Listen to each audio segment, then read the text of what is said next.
Hi friends, welcome to சிந்தி jobs. இன்றைக்கி நான் பார்க்க போகிறோம் அப்படின்னா ஒரு சூப்பரான வேலைவாய்ப்பு செய்தி தான் பார்க்க போகிறோம். இந்து சமய அறநிலைத்துறையிலேருந்து வேலைவாய்ப்புக்கான அறிவிப்பு கொடுத்துருக்காங்க. என்ன பணி அப்படின்னு பார்த்தோம்னா அறங்காவலர். இதில் என்ன செஞ்சுருக்காங்க அப்படின்னா இந்து சமய அறநிலையத்துறையிலேருந்து பல்வேறு மாவட்டங்களில் அறங்காவலர் அப்படிங்கிற பணிக்கு விண்ணப்பங்கள் வரவேற்கப்படுகிறது அப்படின்னு சொல்லி கொடுத்துருக்குறாங்க.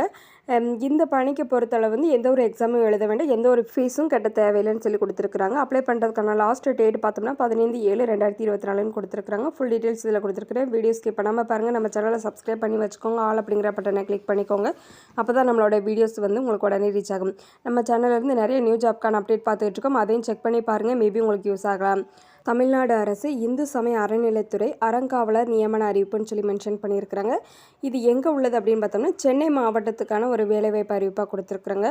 மயிலாப்பூர் வட்டம் அருள்மிகு கற்பகாம்பாள் உடனுறை கபாலீஸ்வரர் திருக்கோவிலுக்கு பரம்பரை முறை வழிசார அறங்காவலர்கள் பதவிக்காலம் 17/7/2024 முடிவடைதால் இதிலிருந்து ஆல்ரெடி ஒர்க் பண்ணிகிட்டு இருப்பாங்களே அவங்களோட ஒர்க்கிங் பீரியட் 17/7/2024 அன்னைக்கு முடிகிற காரணத்தால் விண்ணப்பங்கள் வரவேற்கப்படுகிறது. நாங்கள் புதுசாக நியமிக்க போகிறோம்னு சொல்லி கொடுத்துருக்குறாங்க.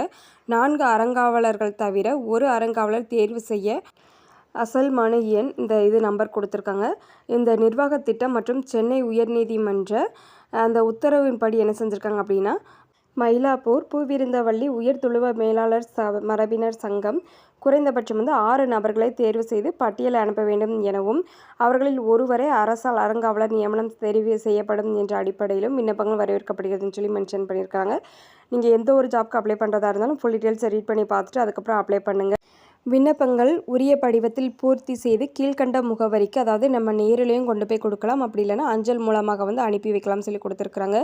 அனுப்ப வேண்டிய கடைசி தேதி அப்படின்னு பார்த்தோம்னா 15/7/2024 தேதி மாலை 5 மணிக்குள் அவங்களுக்கு ரீச் ஆகிற மாதிரி அனுப்பி வைக்கணும்னு சொல்லி இந்த இன்ஸ்ட்ரக்ஷன் கொடுத்துருக்குறாங்க. சப்போஸ் நீங்கள் இந்த ஜாப்க்கு அப்ளை பண்ணுறீங்க அப்படின்னா ஃபுல் டீட்டெயில்ஸை கேர்ஃபுல்லாக ரீட் பண்ணி பார்த்துட்டு அதுக்கப்புறம் அப்ளை பண்ணுங்கள். அதுக்கான அட்ரஸ் கொடுத்துருக்குறாங்க. சப்போஸ் நம்ம போஸ்ட்லேயே இல்லை நேர்லேயே கொண்டு போய் கொடுக்குறோன்னா இந்த அட்ரஸ்க்கு தான் நம்ம ரீச் ஆகிற மாதிரி கொடுக்கணும். இணை ஆணையர் அலுவலகம், சென்னை மண்டலம் 2, இந்து சமய அறநிலையத்துறை, எண் 130, RK மடம் சாலை, மயிலாப்பூர், சென்னை 4 அப்படின்னு சொல்லி கொடுத்துருக்குறாங்க. விண்ணப்ப படிவங்களை www.tnhrc.gov.in என்ற இணைய பக்கத்திலும் பதிவிறக்கம் செய்து கொள்ளலாம். நம்ம இந்த அலுவலகத்துலேயும் போய் வாங்கிக்கலாம், அப்படி இல்லைன்னா இந்த வெப்சைட் கொடுத்துருக்குறாங்க, நம்ம இந்த வெப்சைட்டில் போய் டவுன்லோட் பண்ணிக்கலாம்னு சொல்லி கொடுத்துருக்குறாங்க. மேலும் விண்ணப்ப படிவங்களை பூர்த்தி செய்து 15/7/2024 தேதி மாலை 5 மணிக்குள் சேருமாறு நேரிலோ அல்லது அஞ்சல் மூலமாக அல்லது இந்த வெப்சைட்லேயோ நம்ம என்ன செஞ்சுக்கலாம் அப்படின்னா இணையதளம் மூலமாகவும் விண்ணப்பிக்கலாம். நம்ம நேர்லேயும் கொடுக்கலாம், இல்லை போஸ்ட்லேயும் அனுப்பலாம், அப்படி இல்லைன்னா இந்த வெப்சைட்லேயுமே நம்ம அப்ளை பண்ணிக்கலாம், ஆன்லைன்லேயே அப்ளை பண்ணிக்கலாம்னு சொல்லி இன்ஸ்ட்ரக்ஷன் கொடுத்துருக்குறாங்க. அடுத்து விண்ணப்ப படிவங்களை கீழ்கண்ட அலுவலகத்திலிருந்து பெற்றுக்கலாம். அதாவது எந்தெந்த ஆஃபீஸ்லலாம் அவைலபிளாக இருக்குது அப்படிங்கிற டீட்டெயில்ஸ் கொடுத்துருக்குறாங்க.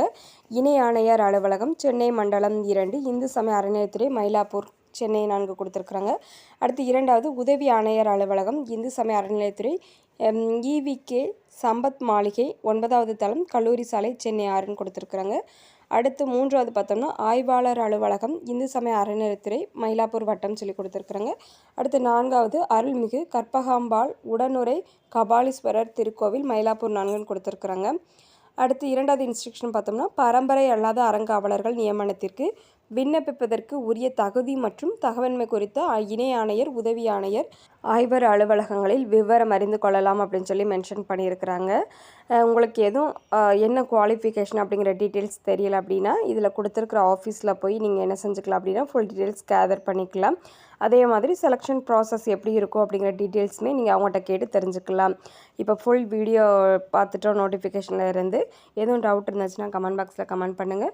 நம்மளோட வீடியோ உங்களுக்கு யூஸ்ஃபுல்லாக இருந்துச்சுன்னா ஒரு லைக் பண்ணிடுங்க. நம்ம வீடியோஸ் உங்களோட ஃபேமிலி அண்ட் ஃப்ரெண்ட்ஸ்க்கு ஷேர் பண்ணுங்கள். மேபி உங்களுக்கு யூஸ் ஆகலாம். நம்ம சேனலில் லைக் பண்ணுங்கள், ஷேர் பண்ணுங்கள், சப்ஸ்கிரைப் பண்ணுங்கள். Thank you friends.